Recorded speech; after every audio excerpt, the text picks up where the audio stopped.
할렐루야. 우리 옆 사람하고 인사 한번 합시다. 참 잘 오셨습니다. 참 잘 오셨습니다. 할렐루야. 수요 예배 참 잘 오셨어요. 수요 예배 잘 드려야 또 일주일을 승리할 수 있습니다. 주일 예배만 드려서는 세파 속에 스트레스 많이 받고요, 자꾸 마귀의 유혹을 받고 넘어지기도 하고 그렇습니다. 그러나 수요 예배 나와서 또 하나님께서 주시는 말씀 듣고 은혜 받으면 세상을 넉넉히 이겨갈 수 있습니다. 할렐루야. 오늘은 레위기서 11번째 말씀으로 정결법에 담긴 하나님의 마음, 이런 제목으로 은혜를 나누려고 합니다. 레위기서 12장부터 15장까지는 정결법을 다루고 있습니다. 이스라엘 백성들 생활 가운데 정결한 것과 부정한 것들을 하나님께서 규정하면서 어떻게 하면 정결케 되어질 수 있는지를 가르쳐 주고 있어요. 하나님께서 왜 정결법까지 가르쳐 주실까요? 하나님은 거룩하신 분이거든요. 하나님께서는 저와 여러분과 늘 함께 하기를 소망하고 계셔요. 그런데 사람은 늘 죄악 가운데 거주하다 보니 하나님과 함께 할 수가 없어요. 그래서 특별히 하나님께서는 이 레위기서 말씀을 통해서 이스라엘 백성들이 어떻게 정결하게 됨으로 하나님과 함께 할 수 있는지를 가르쳐주고 있다라는 것이죠.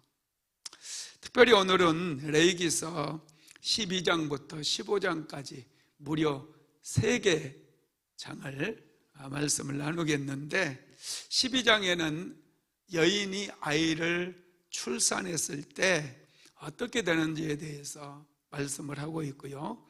그리고 13장과 14장에서는 납병 환자들, 특별히 그 문둥병이라고 부르는 그 납병에 대해서 우리에게 말씀하고 있고요. 그리고 15장은 유출병에 대해서 말씀을 해주고 있어요. 구약 시대에는 유출병이라든지 이 납병에 걸리게 되면 하나님께 저주를 받았다고 해서 부정탄다고 가까이 오지 못하게 만들었어요. 가까이 오면 돌을 들어서 때렸습니다. 돌을 던졌어요. 이 부정한 사람들은 문둥병이라든지 또 유출병에 걸린 사람은 하나님께 저주를 받아서 그런 병에 걸려 부정하게 되었다. 그래서 멀리하게 되고 조금이라도 내 몸에 닿게 되면 나도 부정하게 된다라고 생각을 했던 것이죠. 그래서 하나님께서는 그런 그 유출병이나 또 납병이라 할지라도 사실은 고침받을 수 있다는 거예요. 레위기서 말씀은 고침받고 그들이 어떻게 하면 다시 정결케 되어지고 이스라엘 백성들 안에서 함께 살아갈 수 있는지 그걸 가르쳐주고 있다는 거예요. 그래서 오늘 본문이 좀 길긴 하지만은 그래도 중요한 부분이며 특별히 이 정결법에 대한 부분이기 때문에 이 3장을 묶어서 한번 살피도록 하겠습니다. 하나님은 여러분 거룩하신 분이라는 거 꼭 기억하십시오. 하나님과 동행하려면 거룩에 힘써야 돼요. 우리에게는 예수님을 이 땅에 보내주시고 예수님의 십자가의 보혈을 통해 제사함을 받을 수 있도록 길을 열어주셨어요. 그래서 예수 믿으면 제사함 받고 거룩함을 얻습니다. 그래서 하나님과 늘 동행할 수가 있게 되는 것이죠. 하나님께서는 레위기서 말씀에서도 반복적으로 하시는 말씀이 뭐냐면 내가 거룩하니 너희도 거룩하라.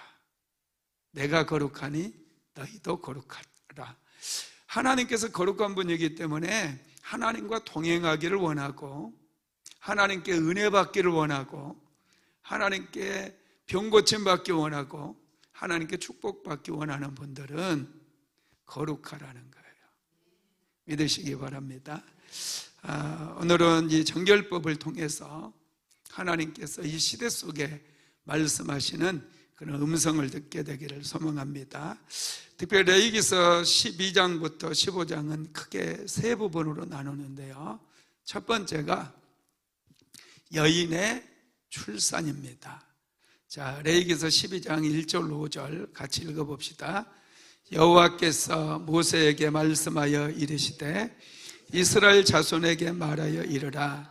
여인이 임신하여 남자를 낳으면 그는 이레 동안 부정하리니 곧 월경할 때와 같이 부정할 것이며 여덟째 날에는 그 아이의 포피를 뵐 것이요 그 여인은 아직도 33일을 지내야 사녀리 깨끗하리니 정결하게 되는 기한이 차기 전에는 성물을 만지지도 말며 성소에 들어가지도 말 것이며 여자를 낳으면 그는 2일에 동안 부정하리니 월경할 때와 같을 것이며 사녀리 깨끗하게 되면 66일을 지내야 하리라. 아멘. 여인이 아이를 출산하는데 부정하대요. 여러분, 왜 부정할까요? 아무리 생각해도 좀 이게 답이 안 나와요, 저는. 아니, 새 생명을 낳았는데 왜 부정할까? 사람은 다윗이 그랬죠. 내가 제약 중에 출생하였으며 이런 말을 했잖아요. 그래서 모든 사람이 아담의 후손이기 때문에 죄 가운데서 출산하다 보니 출산을 하는 여인이 부정하게 되는 것일까? 그런 생각도 제가 해봤어요. 여러분의 생각은 어떤가요? 또 아니면 또 유출이라고 하는 게 여러분 피가 나오는 거잖아요. 아이를 낳느라고 피를 많이 흘려서 부정하게 되는 것인가? 그런 생각도 좀 해봤어요. 그런데 여러분들에게 명쾌하게 이것은 이렇습니다 하고 자신감 있게 제가 말씀을 드려야 되는데 이게 좀 어려워요. 제 생각에 이것 같기도 하고 저것 같기도 하고 둘 다 같기도 하고. 근데 여러분들의 판단에 맡기도록 하겠습니다.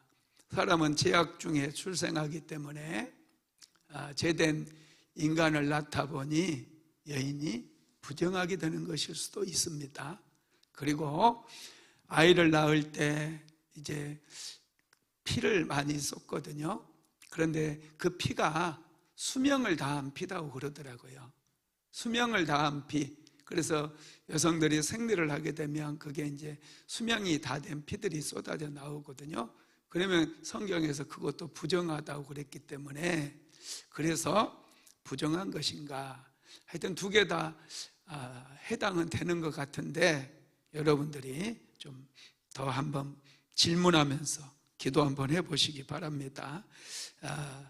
그런데 여인이 임신해서 남자를 낳으면은 1회 동안 부정하대요. 1회 동안, 일주일 동안. 아들을 낳으면 일주일, 딸을 낳으면 2주. 여기 성경도 남녀 차별인가요? 하나님도 남녀 차별하는가? 여러분, 그러지는 않고요. 이 부분도 제가 좀 생각을 해봤어요. 왜 아들을 낳으면 일주일만 부정할까? 아들을 낳으면 여러분 8일에 아들은 뭘 해야 돼요? 성전에 올라가서 할례를 해야 돼요. 그러니까 8일만 7일만 부정하고 엄마가 성전에 들어갈 수 있도록 길을 열어주시는 거예요. 사실은 2주 동안 부정한데 하나님께서 아들을 낳으면 그 아들 할례를 받아야 되기 때문에 7일만 부정하게 해준 거예요. 원래는 똑같이 부정한데. 그러니까 아들들 뭐 아싸 하지 마세요. 아싸 할 필요 없어요. 하나님께서 이제 여인이 아들을 낳으면 8일째 되는 날에는 아이를 안고 성전에 가서 할례를 받게 해야 되거든요. 그러다 보니까 하나님께서 정결케 만들어 주신 것 같습니다. 그리고 딸은 2주 동안을 두일이기 때문에 2주 동안 부정하게 된다라는 거예요. 그리고 이제 여러분 아이를 낳게 되면 이제 남자 아이를 낳게 되면 이 산열이 있거든요. 이 피가 여인의 피가 완전히 이제 상처 환부 같은 거 이런 부분들이 다 났고 또 그 아이를 낳고 나면은 그 굉장히 이게 여인들은 많이 힘들거든요. 몸이 정상적으로 회복되기까지는 최소한 한 달 정도는 걸린다는 거예요. 나 아들은 33일 그리고 산열이 정결케 되기까지는 33일이고 또 부정함이 또 일주일 갔잖아요. 그러니까 두 개를 합하면 40일이에요. 아들을 낳으면 40일 동안 여인은 부정하기 때문에 어디 나가면 안 돼요. 여러분 왜 이것을 정해놨을까요? 진짜 부정해서가 아니라 여인을 생각해서 그런 거예요. 아들 낳으면요 옛날에는 아들 낳았다고 남편이 그렇게 좋아하고요 맛있는 것도 막 자기들은 안 먹고 이 산모에게 주고 그래요. 고기도 사서 주고 고대에도 그랬어요. 어디 가서 사냥에 오면 제일 좋은 부위를 아들 낳아줬다고 톡톡 떼가지고 그걸 주고 아들 낳으면은 이제 모든 가족들이 다 행복해 해주고 그 아내를 막 여인을 생각해주고 그러다 보니까 빨리 회복이 됐어요. 미역국 안 먹어도 빨리 회복이 돼요. 우리나라 사람들은 산열이 깨끗해지기 위해서 미역국을 먹었잖아요. 그죠? 우리나라 미역국 먹습니다. 근데 고대 뭐 중동 그런 데서는 미역국 안 먹었어요. 33일 그리고 도합 40일 정도 지나면 여인의 몸이 정상으로 돌아오게 됩니다. 그리고 딸을 낳으면은 66일이라고 그랬어요. 66일. 여기도 남녀 차별 그게 아니고요. 딸 낳으면 일반적으로 보통 가정에서 막 함부로 돼 있어요. 여인에게 일어나서 밥하라고 막 밭에 가서 일하라고. 진짜 그랬어요. 딸 낳으면. 그래서 성경에서는 이 딸 낳은 여인을 더 보호하기 위해서 무시당하지 않고 함부로 대하지 말라고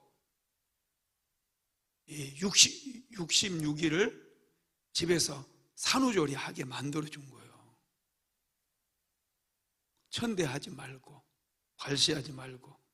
여러분 이 피가요 참 소중하거든요. 아이를 낳게 되면 이 피를 많이 쏟고 그러다 보니 여인들의 면역력이 많이 약해져요. 힘도 많이 없어지고. 그래서 아이를 낳고 산후조리를 잘못하면 몸이 그냥 나이 먹어서 고생한다 이런 말 많이 듣죠. 뭐 산통이라는 게 있어요. 산후조리 잘못하면 나이 먹어서 막 온갖 신경통도 생기고. 우리 사모도 아이들 낳고 산후조리를 제대로 잘 못하고 그래서 제가 마음이 참 아파요. 애를 낳고 우리 아들 낳고나 죽을 뻔했어요. 정말로 얼마나 힘들었는지. 또 일을 하고 그러다 보니까 산후조리를 잘 못하고 그랬는데, 여러분, 그래서 구약 성경에는 여인들이 아이를 낳기 때문에 산후조리를 충분히 하고 영양도 충분히 공급하게 하기 위해서 이 피가 깨끗해질 것, 이것을 얘기하면서, 특별히 남자는 40일이면 끝났지만 여자들은 66일이에요. 딸라면 괄시받지 말고 그러라고. 옛날에는 이 피 흘려지는 것을, 피 흘리는 걸 부정하게 생각했거든요.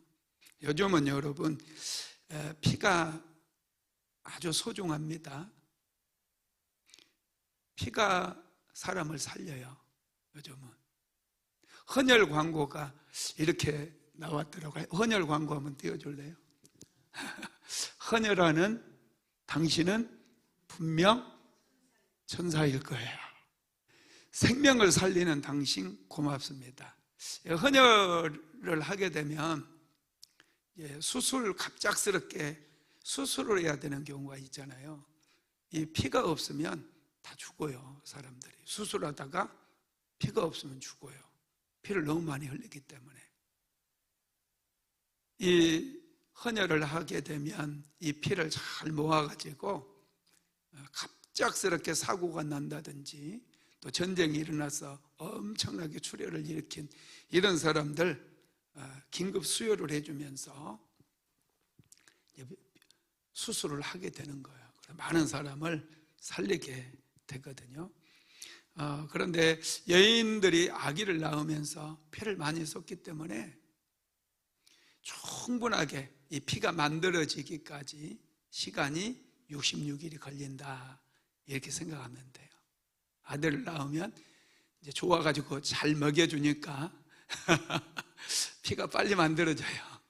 딸을 낳으면 집에서 막 일도 시켜버리고 천시하다 보니까 절대 그러지 못하게끔 충분하게 쉬도록 그러지 않았을까. 이건 제 생각입니다. 하여튼 하나님께서 주신 그런 감동이에요. 여러분, 그리고 여인들이 아이를 출산하게 되면 아이도 면역력이 약하거든요. 신생아도 면역력이 약해요. 그리고 또 여인들도 면역력이 약해요. 그래서 다른 아이를 출산하고 나면은 절대 밖으로 막 다니고 그러면 안 되거든요. 바이러스나 세균에 감염이 되면 급속도로 몸이 쇠약해져 가지고, 옛날에는 항생제도 없고 소염제도 없어요. 그러다 보니까 애 낳다가도 많이 죽고요, 애 낳다가 감염이 돼가지고. 옛날에 여러분, 요즘은 아기 낳으면 산부인과 가서 다 소독된 데서 아이를 낳잖아요. 옛날에는 가만히 깔고 아이를 낳았어요. 제가 어렸을 때만 해도. 혹시 가만히 깔고 애 낳아보신 분이 있어요? 우리 시골 동네에서는 가만히 깔고 애 낳았다니까요. 그러다 보니까 감염이 돼가지고 애가 태어나도 애가 죽는 경우가 많아요. 그래서 애가 태어나도 출생신고를 안 했어요. 출생신고를 한 1년이나 2년 지켜보고 이놈이 살았네 하면 그때 가서 하는 거예요. 그래서 아이를 낳으면 외부와 외부인들과 접촉하지 못하도록 금줄을 대문에다 딱 쳐놔요. 애 낳으면. 여러분, 금줄 보셨어요? 이게 금줄이에요. 이게 아들 낳았을 때 만드는 금줄. 아들 낳으면 빨간 고추. 이제 딸 낳았을 때 금줄도 있습니다. 딸 낳았을 때는 고추가 없어요. 수다고 하얀색 저거 하면, 딸 낳으면 저렇게 해요. 우리 동네 딸 부잣집이 있는데 딸이 10명 낳은 집도 있어요. 저것만 거는 거예요. 저것만. 그 엄마가 애 낳고 울면서 저거 걸어요. 참 안 됐습니다. 우리 집은 아들이 6명이나 돼서, 우리 엄마는 아까 얘기한 저걸 보고 동네 사람들이 이제 그 대문에 저거 걸린 거 보고 이 집 아들 낳네? 아, 이 집 딸 낳네? 이렇게 했어요.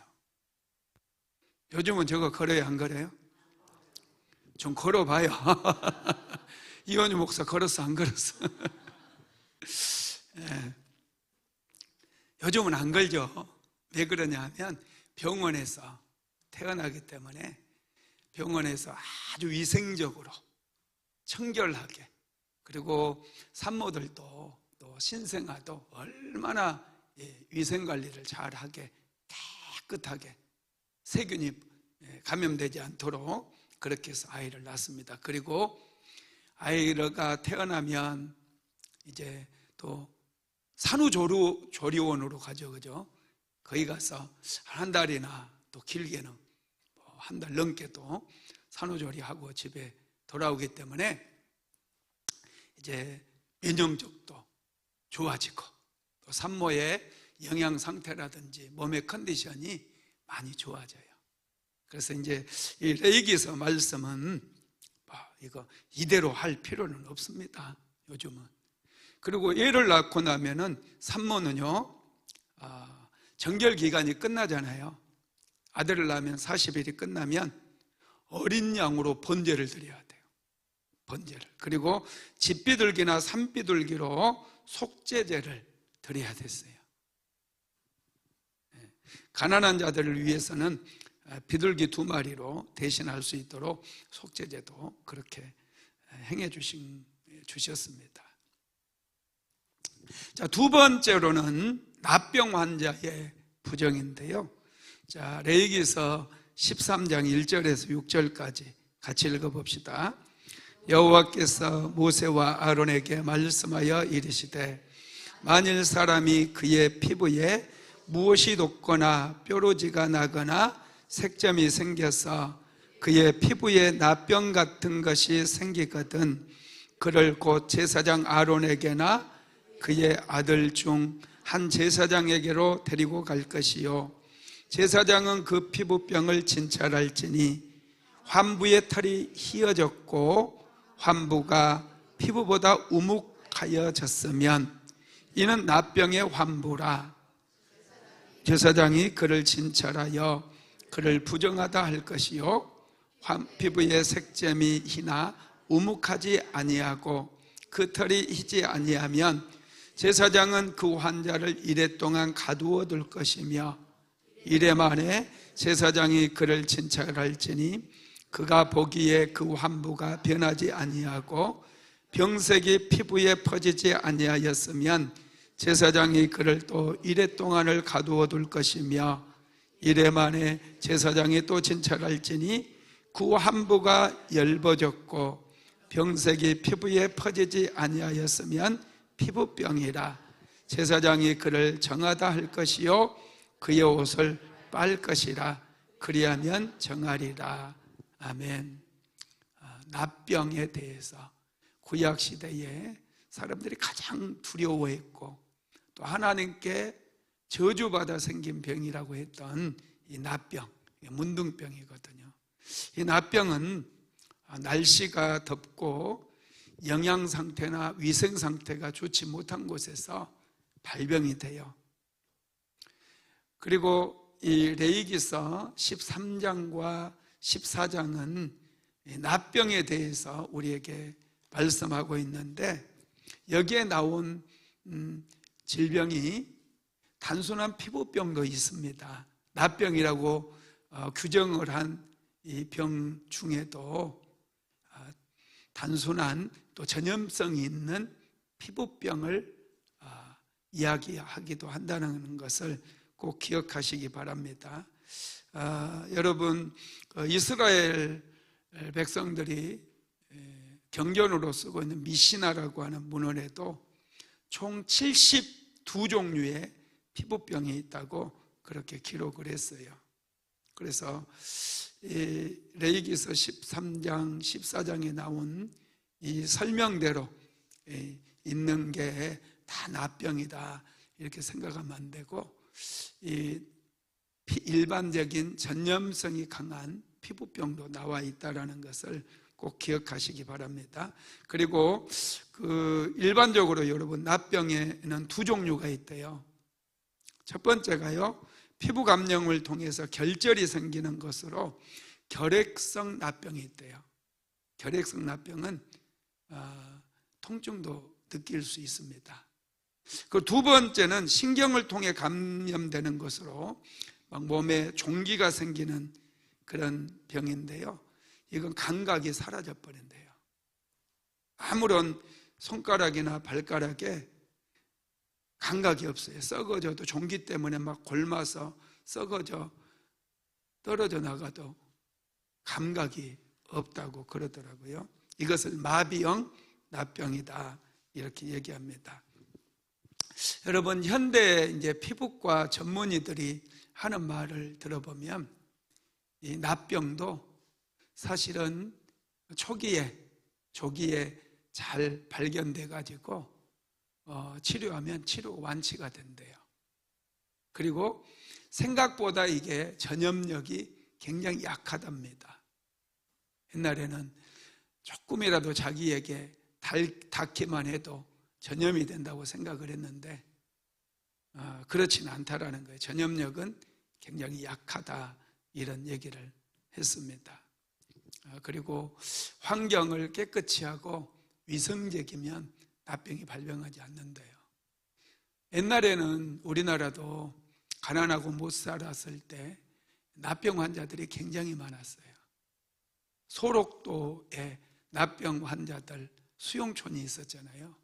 그리고 제가 전라북도 남원에 갔을 때 거기 한 동네도 그런 나환자촌이 있었고요. 그리고 전라남도 영광 쪽에도 있었고 그런 게 좀 많이 있었거든요. 그런데 지금은 없어요. 다 사라졌어요. 우리나라에서는. 그게 이제 위생 상태도 좋아지고 사람들이 잘 먹고 그러다 보니 영양 상태가 좋아지니 이런 납병이 발병이 잘 안 됩니다. 그리고 여러분, 성경에 납병이 발병한 사람 생각나는 분이 있어요? 네, 모세의 누이 동생이었던 미리암, 그죠? 모세가 구스 여인을 취해서 아내로 삼았을 때 미리암이 막 비방을 했거든요. 그때 하나님께서 진노하셔서 미리암에게 납병이 발병하게 만들었어요. 그런데 모세가 기도해 주니까 깨끗이 치료가 되어 버렸어요. 그리고 나아만 장군, 그죠? 아람 나라의 나아만 장군도 납병 환자였거든요. 엘리사 선지자를 찾아와서 납병을 고쳐달라고 했을 때 요단강에 가서 7번 목욕하라 순종했더니 깨끗이 납병이 치료돼 버렸어요. 그런데 납병이 치료받지 못하고 죽은 사람도 있습니다. 누구였죠? 오시아 왕, 그죠? 오시아 왕은 남왕국 유다의 상당히 통치를 잘했던 부국강병을 이루었던 그런 왕이었거든요. 그런데 교만해져 가지고 예루살렘 성전에 들어가서 제사장들만이 분향할 수 있는데 왕이 자기가 분향하려고 했다가 제사장들이 따라 들어와서 말리니까 제사장들에게 화를 내버리거든요. 그러자 이마에 납병이 발병을 해가지고 그의 아들 요람이 대신 이제 섭정을 하게 되거든요. 왕 노릇하고 우시아 왕은 별궁의 격리가 되어버려요. 여러분, 그렇습니다. 납병이 그렇게 구약시대에는 좀 무서운 병이긴 했어요. 이 납병을 확인하는 임무는 그리고 판정하는 임무는 제사장이 맡았는데요. 자, 레위기서 13장 3절 말씀 읽어봅시다. 제사장은 그 피부의 병을 진찰할지니 환부의 털이 휘어졌고 환부가 피부보다 우묵하여졌으면 이는 납병의 환부라. 제사장이 그를 진찰하여 그를 부정하다 할 것이요. 아멘. 피부병을 진찰을 했어요, 제사장이. 당시에는 의사가 없었나 봐요. 그죠? 의사가 없고 제사장이 의사의 역할까지 했음을 알 수가 있겠죠. 제사장이 그 피부를 관찰을 하는 거예요. 진찰을 하는 거예요.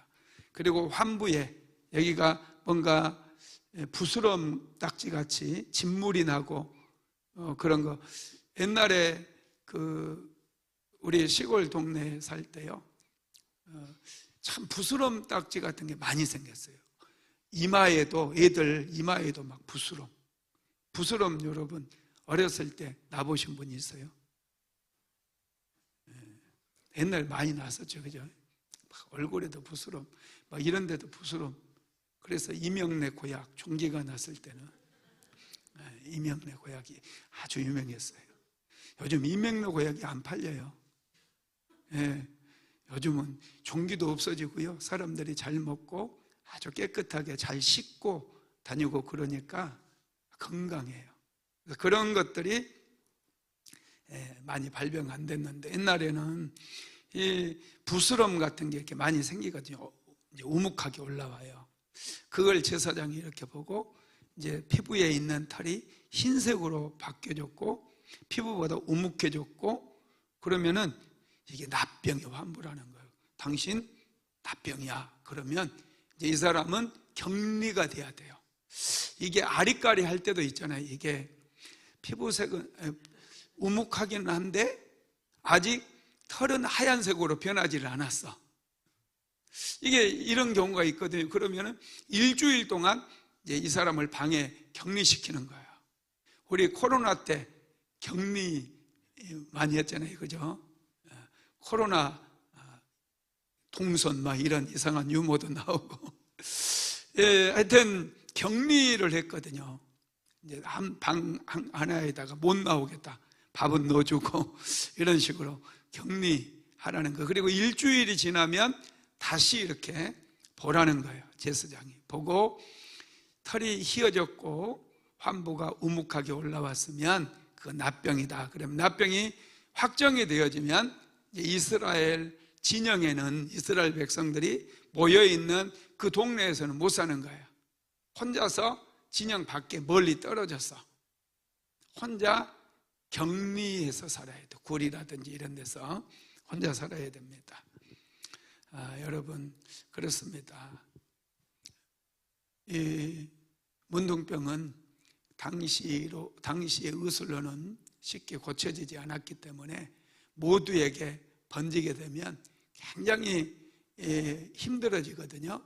그래서 따로 그렇게 격리를 시켰다라는 것이죠.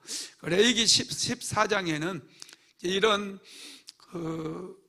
납병 환자들도 고침을 받는 경우들이 있어요. 영원히 납병 환자는 불치병이다, 고침을 받을 수 없다 그러는데, 나만 장군도 고침 받았잖아요, 그죠? 미리암도 고침을 받았잖아요. 이것처럼 선지자들의 안수라든지 이런 걸 통해서 얼마든지 고침을 받을 수도 있어요. 레위기서 14장 1절에서 9절에 보면 정결의 과정이 나와 있는데 한번 같이 읽어봅시다.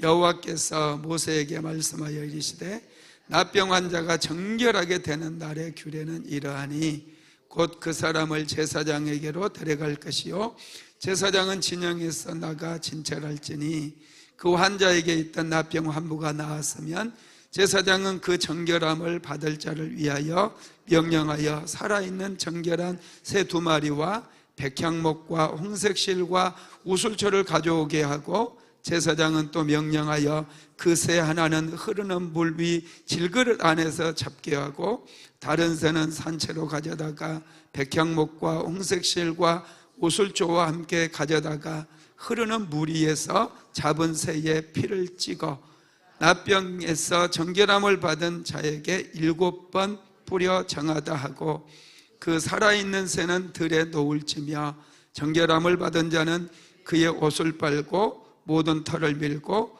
물로 몸을 씻을 것이라. 그리하면 정하리니 그 후에 진영에 들어올 것이나 자기 장막 밖에 이레를 머물 것이요 일곱째 날에 그는 모든 털을 밀되 머리털과 수염과 눈썹을 다 밀고 그의 옷을 빨고 물을 몸에 씻을 것이라. 그리하면 정하리라. 아멘.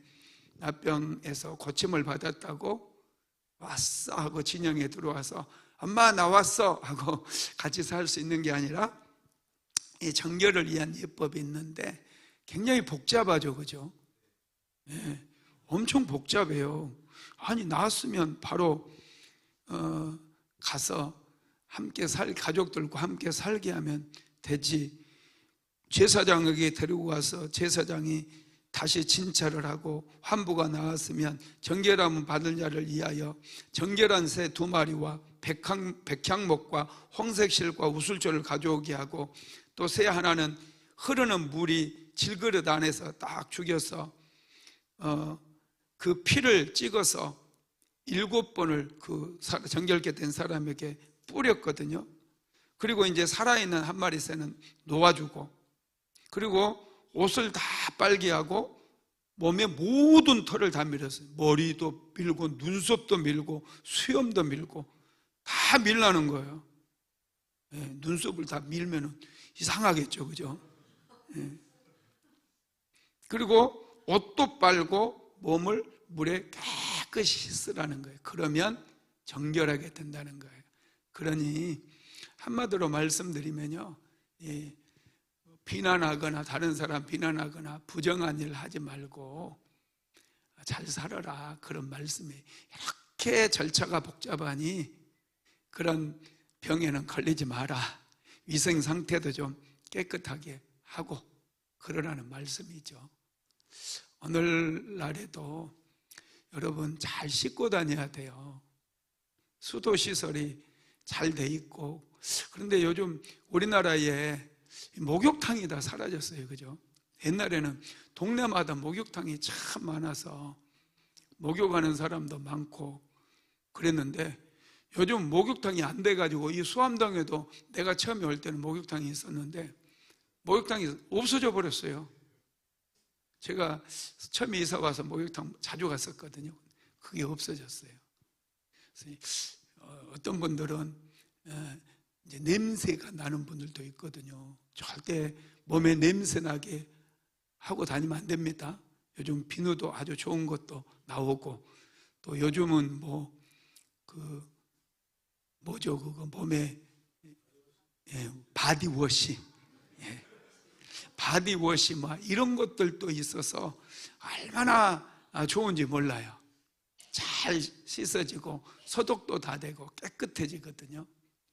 이렇게 좋은 시대에 살면서 피부에 이상한 것이 생기고 그러면 안 돼요. 발진이 생기고 그러면 안 돼요. 깨끗하게 특히 남자들 깨끗하게 좀 씻고 다니셔야 돼요. 아시겠죠? 하나님은 우리의 마음도 깨끗한 걸 원하지만 몸도 좀 깨끗하기를 원해요. 그래서 다 씻으라고 그래요. 성경에 보면 몽골 사람들은 잘 안 씻거든요. 그런데 성경에서는 자주 씻으라고 얘기해요. 할렐루야. 제사장은 이렇게 나병이 완전하게 고쳐진 사람을 옷도 빨게 하고 털도 다 밀게 하고 또 수양 한 마리로 속건제도 드리게 하고, 수양이 안 되면 또 비둘기, 애매한 비둘기는 자꾸 죽는 것 같아요. 비둘기 잡아서 피를 7번 정결케 된 사람한테 뿌리고, 또 그 기름이 있어요. 관유, 성전에 사용하는 관유를 오른쪽 귀에다가 바르고요, 또 오른쪽 손가락에 바르고, 그 다음에 오른쪽 엄지발가락에 발라야 돼요. 이게 그냥 정결하게 되는 게 아니에요. 이런 과정이 전부 필요하다는 거예요. 그래서 이게 우리에게 말씀해 주는 것은, 발병의 원인이 물론 위생 상태에 있다고 제가 말씀드렸지만 또 하나님께 저주를 받을 때도 그게 발병의 원인이 될 수 있으니 먼저는 위생 상태, 영양 상태 잘 관리하시고 그 다음에 말할 때 항상 따뜻하게, 친절하게, 부드럽게 사랑을 담아서 모든 사람에 대해서 그렇게 하게 되기를 예수님의 이름으로 축복합니다. 세 번째는 유출병이에요.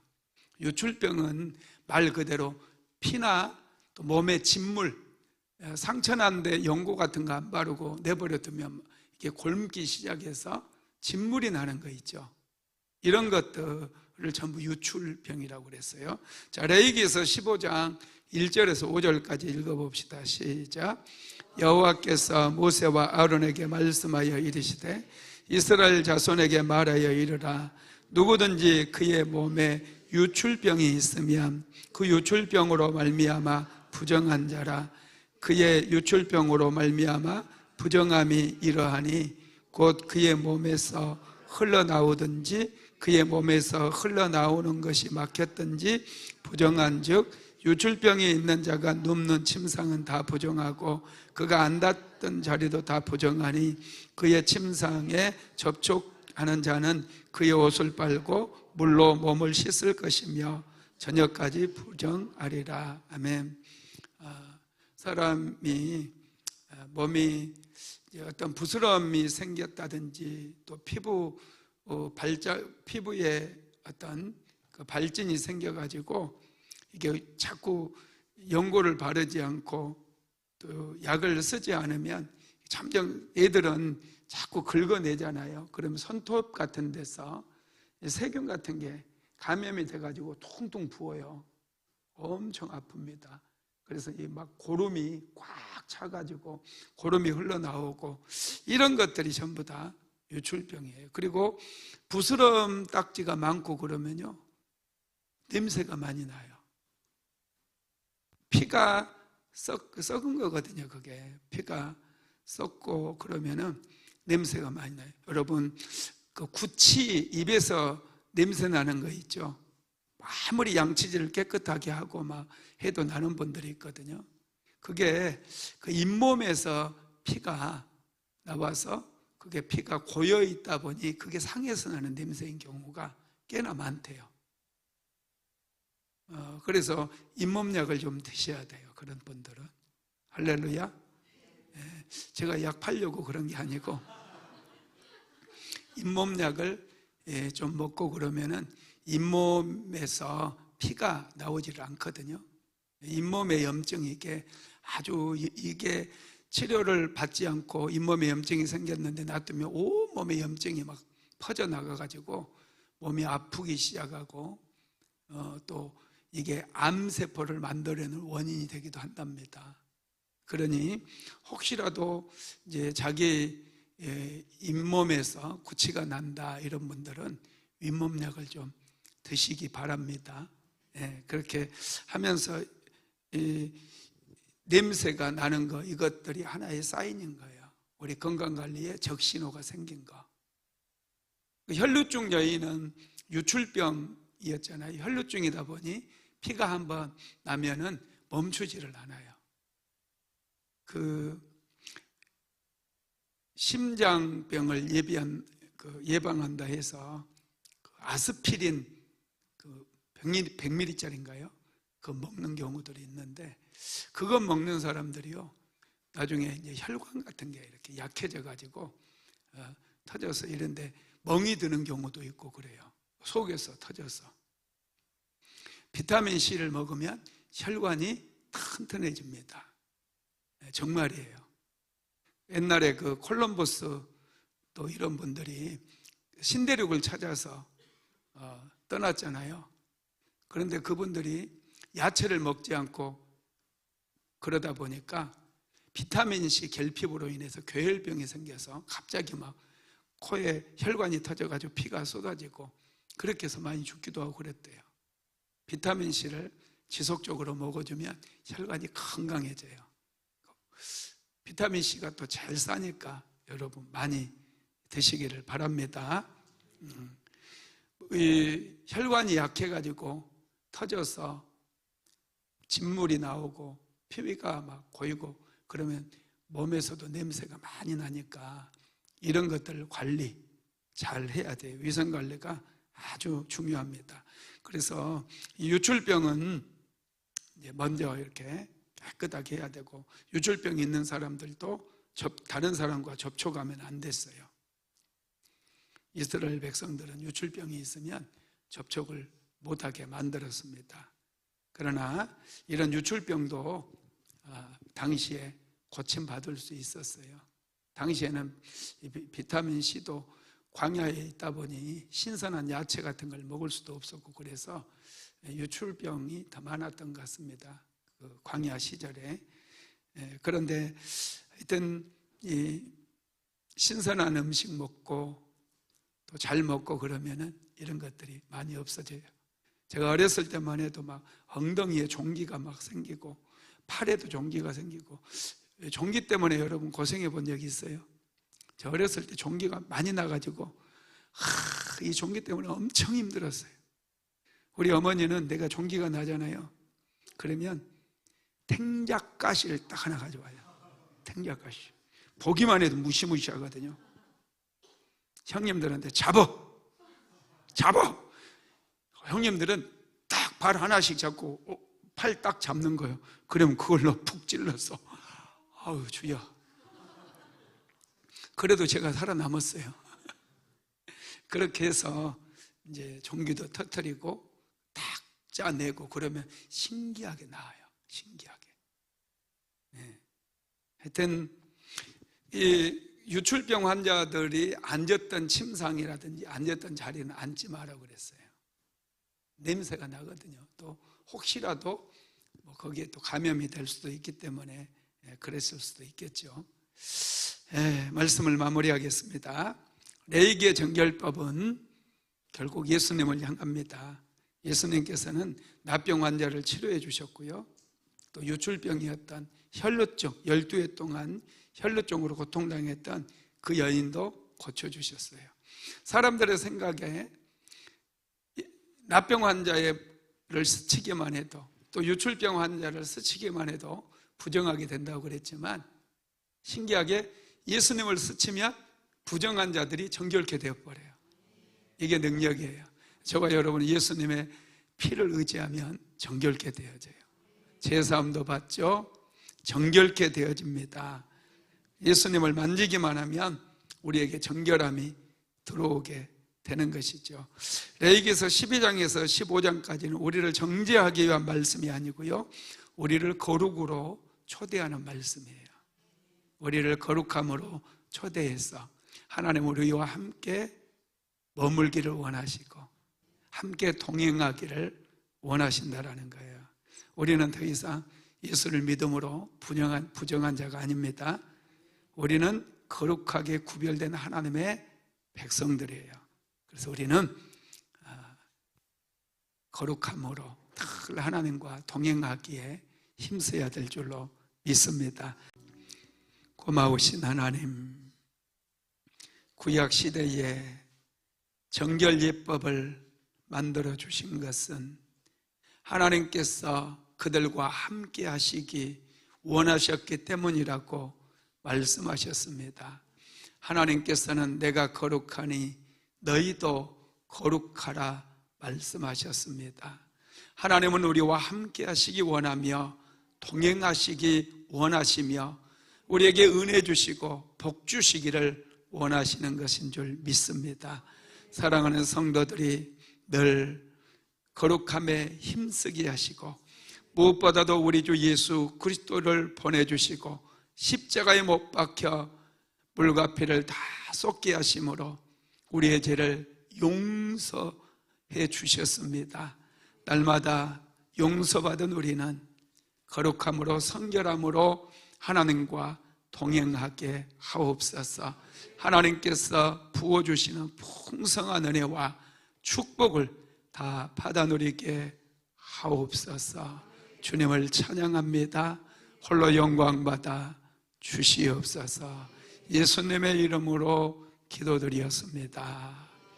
지금은 우리 구주 예수 그리스도의 무한하신 은혜와 아버지 하나님의 극진하신 사랑하심과 보혜사 성령 하나님의 감동 감화, 내주 교통인도 충만케 하시는 역사가 거룩함을 회복하기를 간절히 소망하는, 그래야 하나님과 동행하기를 간절히 소망하는 하나님의 모든 권속들 위에, 사랑하는 순복음 한대역교회 성도들 머리머리 위에 이제로부터 영원토록 함께 있을지어다.